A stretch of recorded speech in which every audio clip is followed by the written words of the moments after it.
Reputation, just reputation. That's what I listen to. So the iconic rooftop scene in this movie, my husband actually wrote it. Nobody knows that, but you now. Thank goodness. You were teaching Justin how to pull you in. Where have you seen this?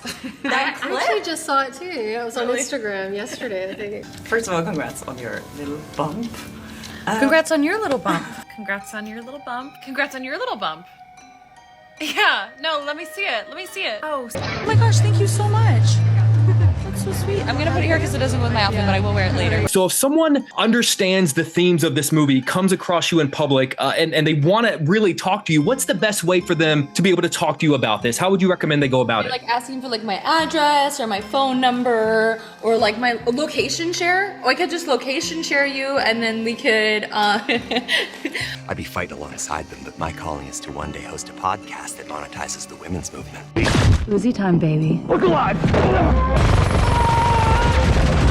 Are you going to sue Blake Lively too? Into oblivion, Megan. Wait till you see this lawsuit. It's coming up soon, but it's all going to be based on evidence. It's not going to be just a lawsuit. It's going to be the kind of lawsuit that is full of evidence, admissions, documents, which prove exactly what she did and how she bullied her way through the process to take over the movie and used her PR people to try and destroy Justin. So many moving parts in the Blake Lively versus Justin Baldoni lawsuit. Now, Justin Baldoni and Blake Lively's lawyers both met this morning in front of a judge to discuss this case. Now, in my last video, I did go over all of the updates regarding Blake Lively and Justin Baldoni. And when I was done with that video, that same night, Justin Baldoni and his team really did make a website of evidence. And this is what the website looks like. It is very plain, but it does have a lot of stuff. It has their amended complaint, and it is like 224 pages. I've read the first complaint, and I did go through a little bit of the amended complaint, but it also includes a timeline of relevant events. And this goes between January of 2019 all the way down to January 24th January 26th of 2025. So this is pretty current, and I imagine they are going to keep updating it, but this has 168 pages, but it does include a lot of information if you guys are interested in going and seeing that. This is the website. Justin Baldoni's side has been incredibly transparent. They've put everything out there, and Blake Lively hasn't really said much and has actively tried to gag Justin Baldoni's lawyer. And so far, the public is very much in Justin Baldoni's corner. This morning, they did go and meet with the judge. Baldoni's attorney, Brian Freeman, pleaded with the judge to move the case forward as quickly as possible because his client was suffering greatly. And we do know that. We do know that Justin Baldoni is suffering a lot. He's already lost millions of dollars in deals. He's had awards stripped from him. I mean, this has negatively affected his career. He is being very elevated in the public because, with all of this information being received and people doing their own research, looking into past patterns, things like that, people are making their own decisions. So in the eyes of the public, he is winning, but career-wise, he is suffering. Lively's lawyer, Michael Gottlieb, I think that's how you say his name, I'm not too sure, vehemently denied the claim that Lively was purposefully dragging her heels in the lawsuit. I can't imagine why, right? Now, here's what's really awesome. Judge Louis Lyman, who is presiding over this case, denied a move from Lively and her husband, Ryan Reynolds, to gag Team Baldoni. But they have to watch their words and avoid tainting the jury ahead of trials. The judge required both sides to abide by New York rules of professional conduct, which prevents the lawyers from making statements with a substantial likelihood that they could taint the jury. Still, the rules afford the attorneys the opportunity to speak with the media to protect their clients from negative publicity. Baldoni's attorney, Brian Freeman, says he's cool with those rules, and for now, so are Blake's attorneys, so they can protect their client from negative publicity and speak within the context of the lawsuit. Now, Inner City Press was there. He did cover the entire proceedings this morning, and he did give like a play-by-play on Twitter. Go and follow Inner City Press if you are interested in the play-by-play. He has it all on Twitter. Judge Lyman asks to give me one or two examples. Blake Lively's lawyer says on January 7th, Mr. Friedman said, "We are releasing statements to show an attempt to take over the movie." On his client's show, Megyn Kelly, he said evidence is being planted. He said Blake Lively was no victim. She used allegations allegations of sexual harassment to try and become the director of the movie. And then Judge Lyman says, isn't that in his complaint? So he didn't say anything outside the scope of the complaint. But Lively's lawyer says you're not supposed to launch attacks on the character of your adversary. He is making representations about discovery material. We don't have an opportunity to rebut it. He took a video clip and released it and then commented on it. The fact that he said you're not supposed to launch attacks on the character of your adversary, seriously. This whole thing started with Blake Lively launching an attack on her adversary. Like, the character of Justin Baldoni was destroyed in the eyes of the public. His life was crumbling around him. This whole thing started with Blake Lively, whose initial complaint left out a whole lot of context. A lot of her statements, a lot of her claims are proven to be false. Justin Baldoni's lawyer let the judge know, my client suffered hundreds of millions of dollars in damages, but we're willing to stipulate to the local rules. Judge Lyman states, I will adopt the rule with some reluctance. Still, I don't want satellite litigation about statements of the lawyers. He says, if it turns out this ends up being litigated in the press, I may accelerate the date of the trial. If this continues on the way it does, he threatens to move up the trial. Friedman had this statement to make. Our clients are devastated and want to move the case along as quickly as possible.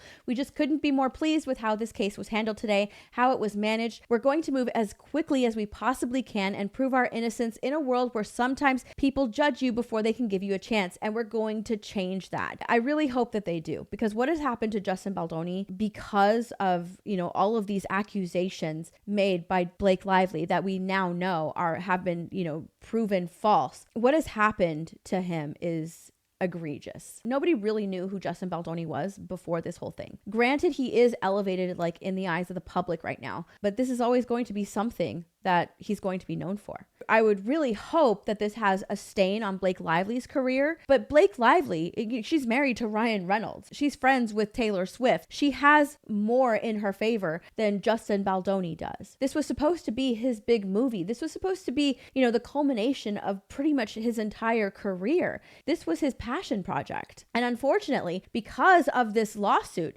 and how big it has become, the message behind his passion project has been lost. He was supposed to be giving a voice to, DV survivors, DV victims. He was supposed to be giving a voice to women with this project, and all of that has been lost, along with his career. He has suffered way more than Blake Lively has. And I would think that she is the one that needs to be suffering, because she is making all of these false allegations against this man who, after she did that, lost a whole lot. She needs to be held accountable, as well as the New York Times for not doing their due diligence in researching that entire article. Both of these subjects need to be held accountable for their actions. Unfortunately, who knows if they're going to be held accountable? Who knows? But one other thing also was decided, and that was that the judge dealt another blow to Blake when he told her lawyers she doesn't get to choose who deposes her. Right here it says the judge rejected the idea that Gottlieb, I don't know how to say his name, could stop Friedman from being the lawyer who conducted Lively's deposition. The judge said, I don't think that's going to happen, and that Gottlieb wouldn't be the one to decide. Legal Bites puts it plain and simple. Blake Lively needs to suck it up and sit for her deposition, regardless of who deposes her. Honestly, I think that Blake Lively is so used to having her way, so used to, saying who can and can't speak and look at her and interact with her, that she really legitimately thought that she could dictate who gets to talk to her in this case, who gets to depose her in this case. I seriously think that she legitimately thinks that that is something that she can do, when we all know that's not possible. I really hope things, go in Justin Baldoni's favor. We'll wait and see. But so far the internet is on Justin Baldoni's side, especially with the release of that website that they put out, because people can read through his lawsuit. People can read through the timeline. And I think that most people are choosing to read through the timeline. Here are some reactions to people reading through the timeline. With Justin Baldoni's website up and running, the entire world is able to read how much Blake Lively and Ryan Reynolds are bullies. Blake's career is done, and so is Deadpool. Justin is a nice guy, and so glad the internet sleuths have saved a good man's career and public reputation. Really, Sony, you took part in bullying Justin Baldoni, the director and producer. Also, Blake Lively could add a lame Taylor Swift song. I read Justin Baldoni's timeline. Basically, Blake Lively is a nasty psycho who should be avoided, especially on a film set. Her husband, Ryan Reynolds, is equally psycho. They are both manipulative, power-crazed liars with no class. Blake Lively made the world believe Justin Baldoni would frequently frequently approach her and talk about his sexual history. She ruined his reputation and had the Me Too movement behind her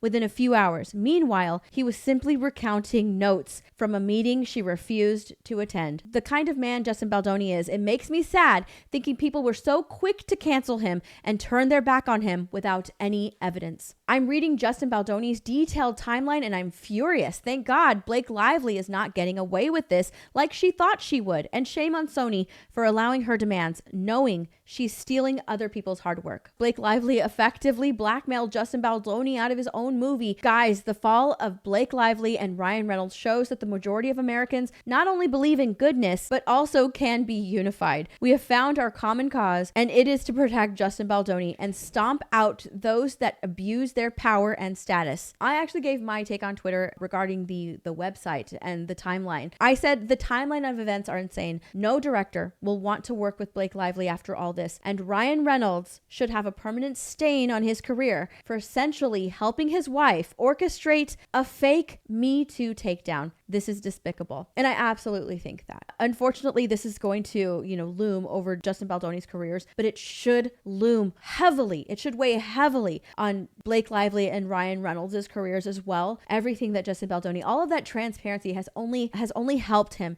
in his case. Whereas Blake Lively, all of her allegations are just being proven false. And it really does look like she lied. It looks like her and Ryan lied to try and take down this man. And you know what? I don't believe that it has anything to do with Ryan Reynolds catching his wife have feelings for Justin Baldoni or any type of scorned woman. I think that they 100%, all of this was business related. They wanted the rights to Colleen Hoover's book library, not just It Ends With Us and its sequel, her entire book library. All of that, they wanted the rights because they wanted to position Blake in a position of Hollywood where she's more than just a fashion icon. I truly believe that this was all a power move. This was all a power business move on Ryan Reynolds and Blake Lively's part. They wanted those rights because if you own the rights, you own the royalty, you have your little hands in all of that. And I think that this was a huge power move on both of them. And since Justin Baldoni would not relinquish the rights to these two movies, they pulled this. I'm glad that Justin Baldoni's lawyer is being completely transparent with the public and showing hey, all of this is wrong. I'm going to protect my client at all costs, and I'm going to show you all of the evidence to prove